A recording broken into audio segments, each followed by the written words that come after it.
So number 10 is the Adventure Pals. So if you're a fan of Adventure Time and you love the Adventure Pals, the cute/quirky art style first drew me in with its bright colours and cartoony characters. The game itself is a fun 2D platformer where you play as Winston, a young boy trying to save his father who's been turned into a hot dog. If you like platformers and a little bit of silliness, then Adventure Pals might be for you. So yeah, it's a really cute platformer. You play, like I said, as Winston, and you have like a giraffe in your backpack, and the giraffe is used as like a multi-tool as a grappling hook and a helicopter. Yeah, it's really colourful. It's really fun to play. There's like a really nice overworld with lots of different themes for different sections. The platforming was like okay, like it's not a very hard game, so it's very accessible to everyone. And yeah, it's just fun. Like it's just something a bit different. Like I always think now that platformers they always try to be as hard as possible, which sometimes I like, but sometimes I really just want to sit down to something, have it look nice, have it feel nice, and just play through it to the end and be like, oh, that was a great game. It wasn't too challenging. Like, yeah, sure, I probably died a few times, but it wasn't too difficult. So number 9 is Floor Kids. So Floor Kids is a rhythm game with a twist, and it's by far one of the most unique games on the Nintendo Switch. If you imagine it, it's basically a rhythm game, button bashing, mixed with Tony Hawk like combo building.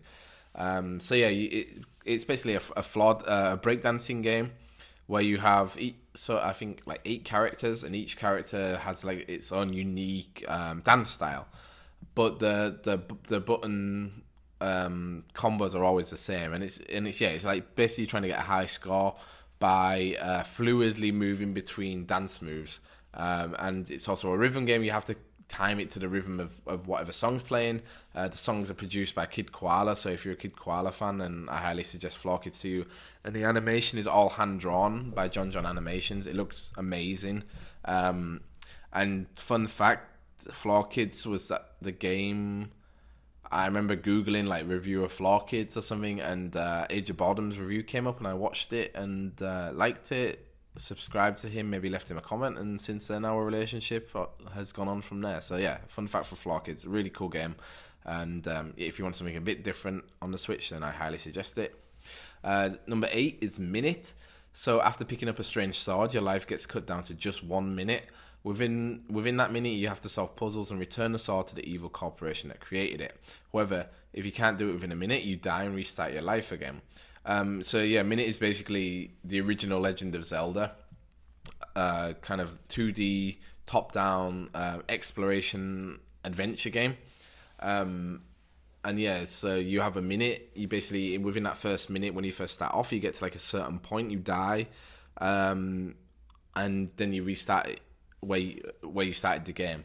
But within that first minute, you might have unlocked like a door, so you kind of, or you might have spoken to someone. So in your next life, you're like, okay, I don't need to waste seconds unlocking that door anymore, or speaking to that person, I can go and do something else.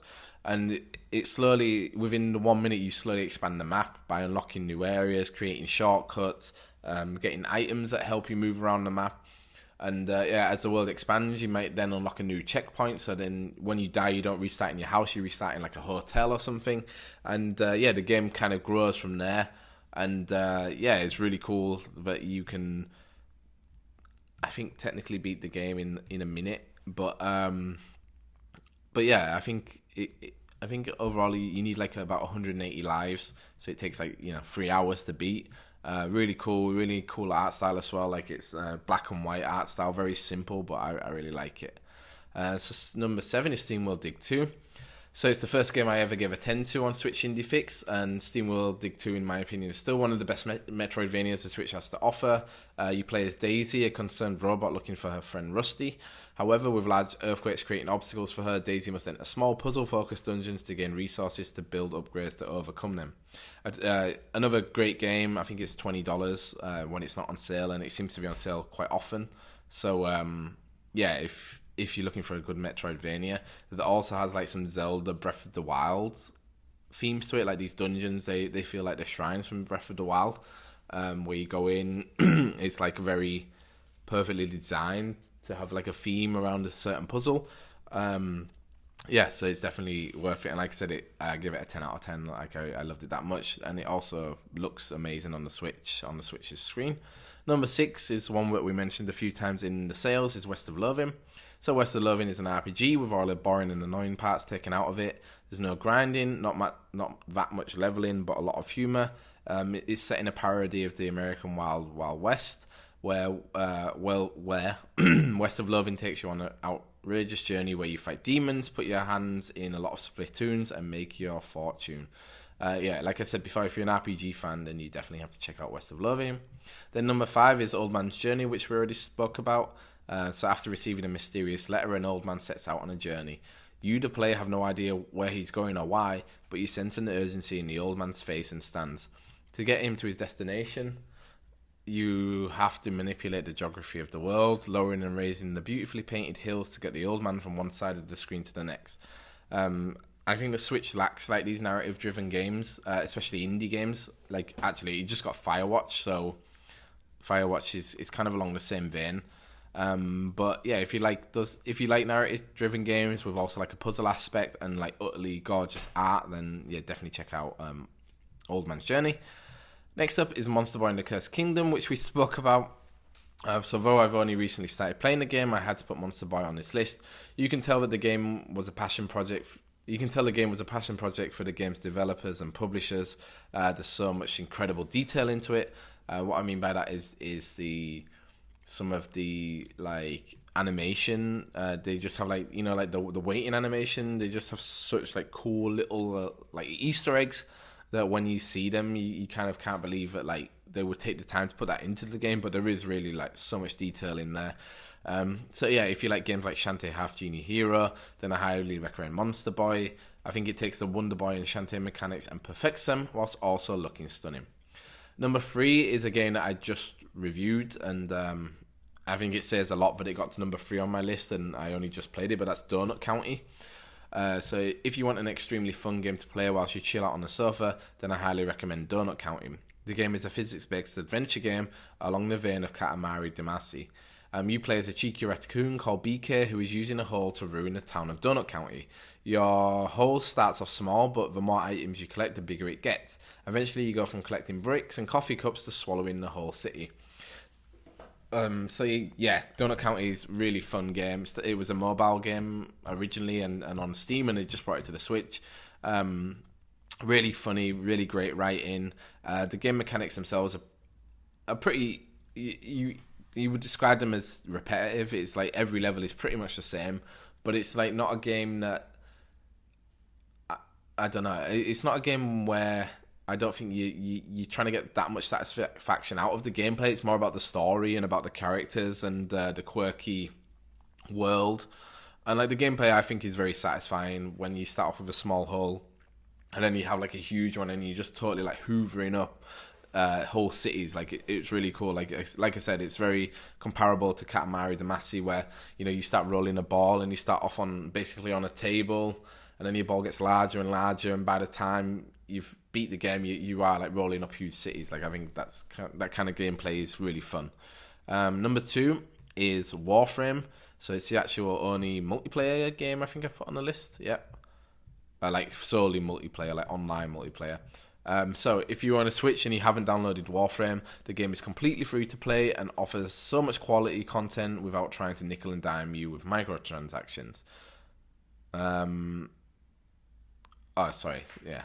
I was basically reading it and I was like, that sentence, the first sentence didn't make sense, but it says if you want to Switch, you have to download, not you have, and you haven't. Yeah, so I misread that.